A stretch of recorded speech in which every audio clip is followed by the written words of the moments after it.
Assalamualaikum warahmatullahi wabarakatuh. Perkenalkan, nama saya Reno Sunata Putra dengan nomor induk mahasiswa 230030193. Di sini saya akan membuat video tentang penugasan ujian akhir semester matkul pengantar ilmu komunikasi, dan saya akan mengambil judul faktor yang mendukung komunikasi Gen Z. Jadi di video ini akan saya jelaskan bahwa ada beberapa faktor yang saya ambil yang saya rasa mendukung komunikasi dalam Gen Z, mendukung kelancaran komunikasi yang terjadi di Gen Z. Karena komunikasi itu sifatnya akan terus menerus, tidak ada akhirnya dan tidak ada ujungnya. Langsung saja masuk ke materi Gen Z. Gen Z adalah sebuah generasi dari tahun 1997 sampai 2012 sampai sekarang, dan maksud generasi emas sekarang, dimana Gen Z ini akan menemui sebuah tahun yang dimana semua generasi tersebut menjadi generasi usia yang produktif, sehingga dapat memperlancar pembangunan di negara, memperlancar apapun yang ada di negara ini.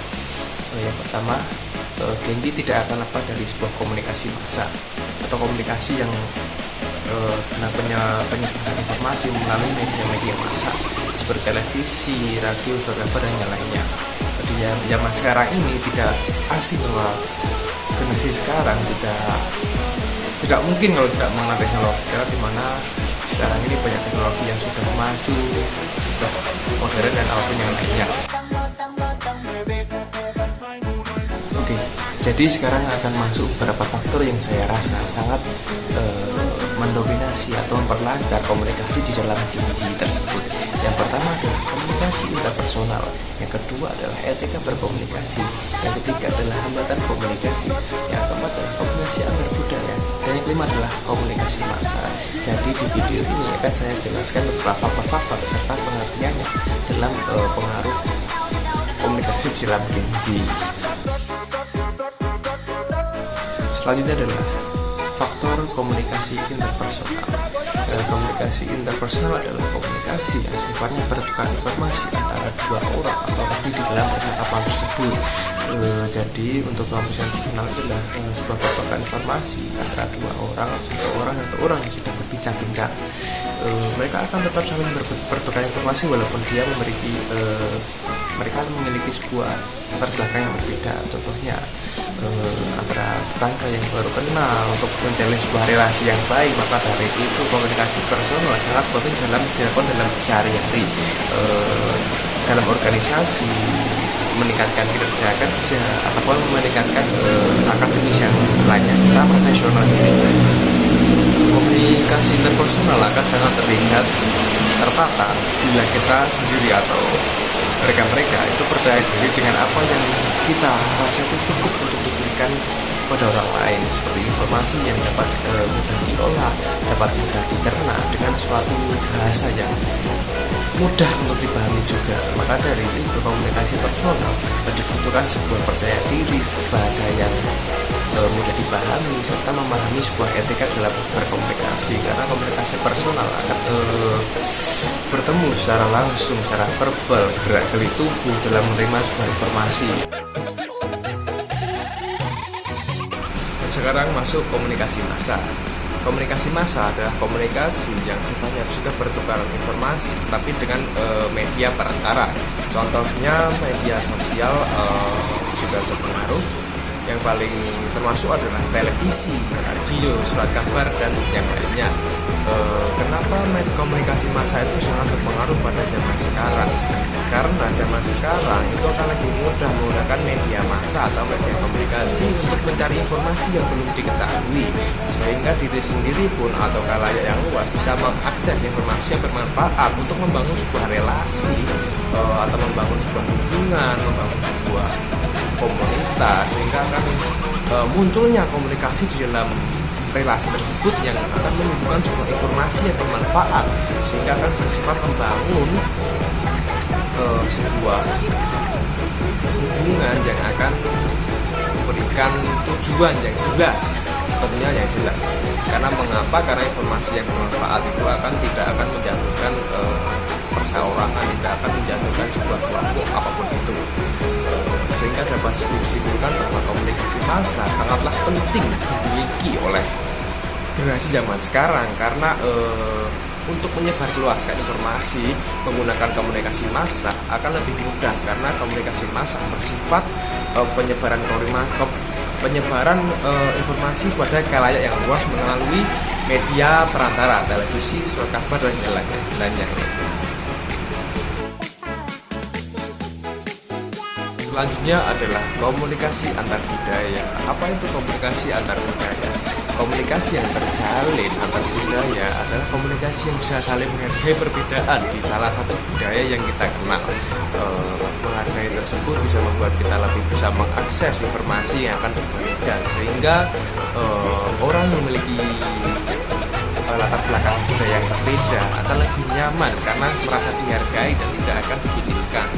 Dengan itu, komunikasi antar budaya akan membangun sebuah relasi atau hubungan yang baik jika suatu komunikan akan mengerti apa itu sebuah perbedaan, karena di dalam perbedaan itu tidak akan selalu tentang hal negatif, tetapi bisa menimbulkan hal positif yang tentunya akan mengenal orang lain di sisi lain perbedaan tersebut, sehingga bisa dikatakan provinsi ini bisa memiliki kualitas dalam berkomunikasi antar budaya, sehingga bisa lebih menghargai semua perbedaan yang ada di dalam komunikasi yang dijalankan tersebut.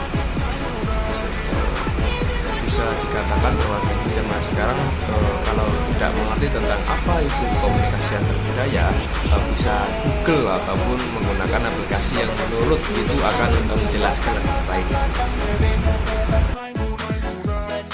Selanjutnya adalah hambatan komunikasi. Jelas, hambatan komunikasi ini harus diperhatikan oleh Gen Z. Kenapa? Dari hambatan tersebut, para Gen Z akan lebih mengerti tata cara dalam berkomunikasi dengan baik, sehingga akan menimbulkan sebuah perubahan yang baik, berpositif, dan tidak akan menimbulkan perpecahan.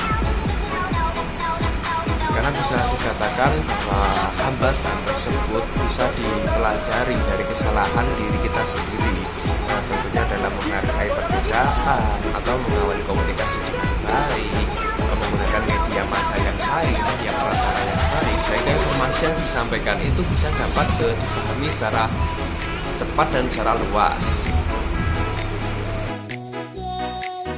Yang terakhir adalah etika berkomunikasi, di mana sebuah etika tersebut akan dijunjung tinggi supaya tidak akan menimbulkan sebuah pertikaian atau tindak kekerasan ataupun kebertahanan di semua bidang pihak yang akan terlibat dalam komunikasi tersebut.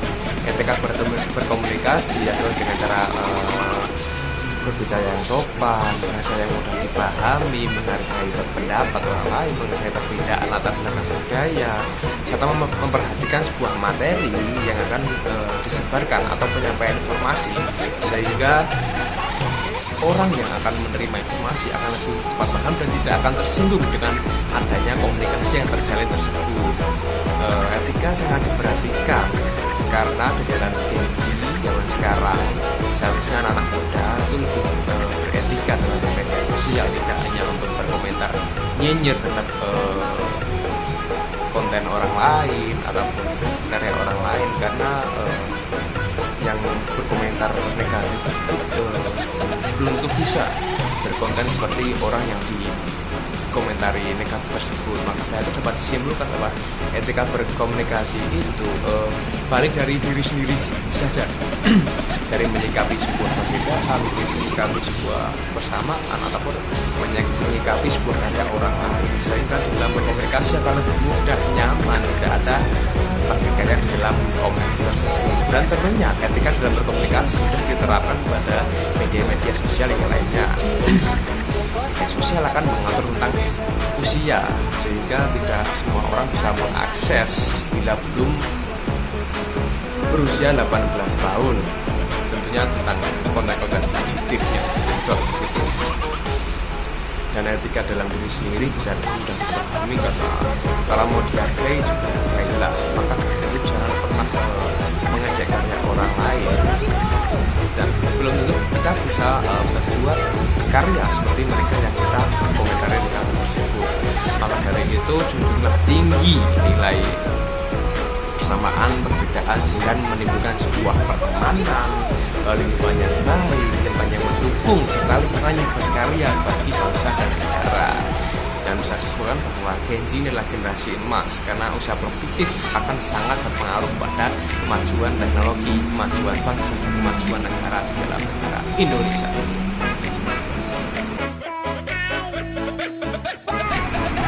Nah, dari penjelasan saya tersebut bisa dipahami bahwa 5 faktor tersebut saling berkaitan dan saling bergandeng tangan. Karena salah satu faktor tersebut ditinggalkan, maka faktor yang lainnya tidak berjalan.